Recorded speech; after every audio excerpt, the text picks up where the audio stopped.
কে রান্না করব তেহারি। তো তেহারি রান্নার জন্য এখানে আমি অলরেডি পোলাও চাল ভিজায় রাখছি। তো এটা হচ্ছে পোলাও চাল, এটা হচ্ছে তেহারির মশলা। দাঁড়াও।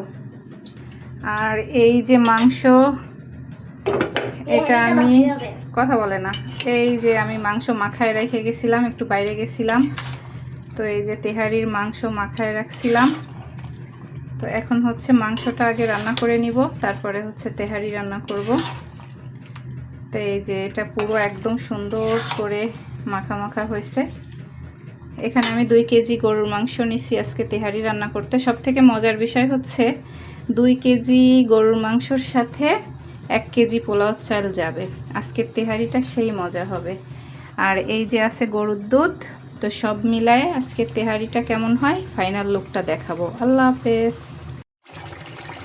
মাংস রান্না প্রায় শেষ। এই যে মাংস ভুনা অলরেডি হয়ে গেছে। আর এই যে এদিকে পোলাও চালের মধ্যে মশলাটা দিয়ে দিছি। আর এদিকে এই যে দুধ আর পানি একসাথে গরম হচ্ছে, এটার মধ্যে দিয়ে তেহারি রান্না করব। এই যে তেহারি রান্না হচ্ছে। এই যে এখানে পোলাও চাল মাংস সব একসঙ্গে দিয়ে দিছি।